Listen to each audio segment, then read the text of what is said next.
Welcome back, Healthy Couch Potatoes. I hope you all have been well. My name is Zach, and today we'll be going over the third and obviously final macronutrient in my series, proteins. Now, when we think of proteins, we probably start imagining working out and just a bunch of muscles, but in reality, there are a ton of uses for protein within our body, and I'll go over a few with you now just to give you a general sense of it, but otherwise we'd be here all day. So, first and foremost, proteins are used in maintaining and building and rebuilding tissue, especially muscles, of course. They're also used in biochemical reactions because all enzymes are proteins. So that can be anything from digestion to energy production to muscle contractions and more. Third, some hormones are proteins and vice versa.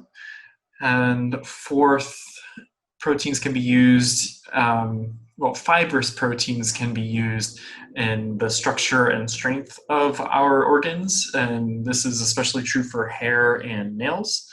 And the last thing I'll mention is that they help with balancing our pH levels throughout our body, including our bloodstream. So I do have a link within this post, and I'll include it in the description so you can see it. It's basically a list of 9 ways that proteins actually help our body to function. So now I'll give you everything you need to know if you'd like to learn more.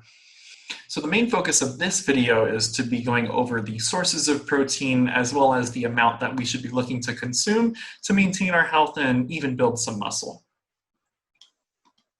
Guys, I need you to stop what you're doing and pay super close attention to what I'm about to tell you.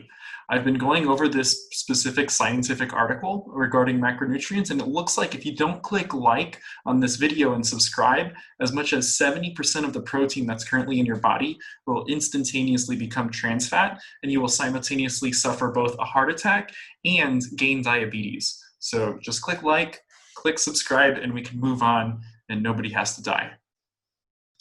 Before I go into the sources of protein, I kind of have to explain a little bit about amino acids.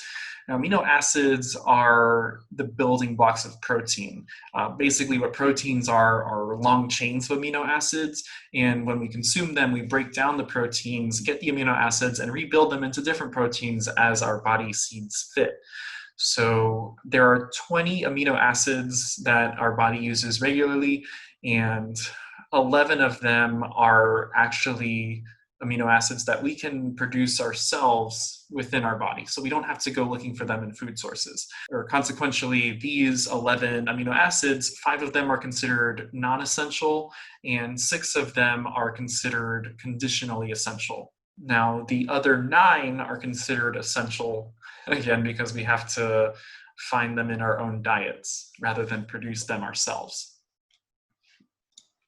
Foods that contain all 9 essential amino acids are dubbed complete proteins, and you'll be happy to hear that complete proteins make up most meats, all eggs, and most dairy products as well. If you're vegan and you're feeling a little bit nervous, don't worry, there are some vegan complete proteins, and those would be soy, quinoa, and buckwheat.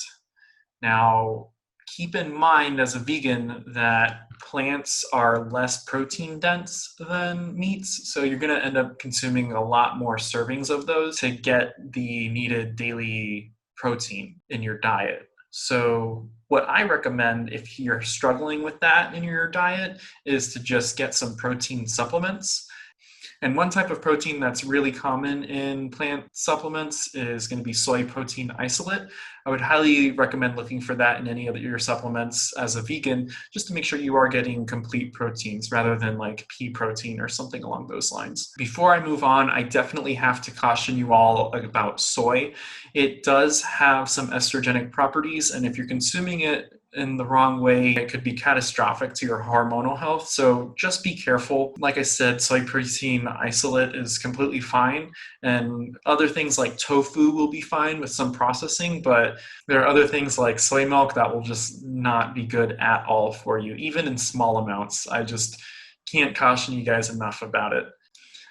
At this point, you might be thinking, okay, great. So we have this list of complete proteins, and as long as I can choose one, I can basically just eat that forever and be fine, right? And the answer is yes. With regards to protein, you can really and truly just choose one source of complete protein and be fine forever, but I definitely don't recommend it as far as your diet, your overall diet goes. Um, for one thing, meats have been proven to cause inflammation and also put your kidneys on overdrive with filtering out certain substances, whereas plants don't have that inflammatory or kidney effect at all. So even if you're not vegan, I definitely recommend looking up some plant protein and trying to have a good portion of your diet include that, as well as just your regular meats and dairies and eggs, etc. Also, I think it's worth mentioning at this point that we should look towards cold water fish for our omega-3 fatty acids. And I actually do have a video, like I mentioned earlier, this was a macronutrient series, so you can look up my video on fats if you want some more information on that. I'll also include a link in the description, of course, just to make it a little bit easier for you, but it's just incredibly important to have a good foundational understanding of the 3 macronutrients when you're putting together your diet. That way you're not just randomly picking out 1 or 2 foods and accidentally screwing yourself on one of the other 3 macronutrients. So finally, we can get into the amount of protein we need to ingest to maintain our health. And weirdly enough, the World Health Organization does not offer a range of proteins for us to consume, but rather an absolute minimum that we should. And that minimum is based on something called hydrogen loss, which basically just means that our body is deteriorating in protein tissue, and that's typically associated with starvation, severe illness, or any condition that would leave us immobilized, like maybe you hurt your leg or something and you're stuck in bed. Now, assuming that all of you watching this video are at least 14 years of age, then for females, you are going to need at least 46 grams of protein per day, and males, you'll need at least 56. And there are certain conditions that will change this amount, such as being pregnant, you'll need more protein. If you're athletic, you'll understandably need more protein because your muscles are being used extra. And also, as we age, we tend to need more protein over time. And what I mean by that is those who are 50 years of age or older, just to maintain your bodily functions and healthy muscles, you will need to consume more protein. Now, if you are attempting to build muscle, then you should consume 1 gram of protein per pound that you wish to weigh. So in my case, I weigh about 162 pounds and my ideal goal is 170 pounds, then I will be consuming 170 grams of protein per day while I'm actively working out, and up to 3 days after I've worked out, because you want to make sure you're consuming protein throughout that recovery period as well. Now, at this point, you're probably thinking, wow, that is a ton of protein. And I agree with you, it is a struggle to consume that much, but don't worry, I will have future videos and blog posts regarding how to get that much protein into your diet, as well as certain supplements and types of protein that you will want to include in your diet to maximize those gains. So with all that said, please leave a like if you enjoyed the video, and I hope you learned something good about protein.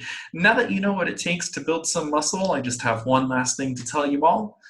More protein! See y'all in the next video. Take care.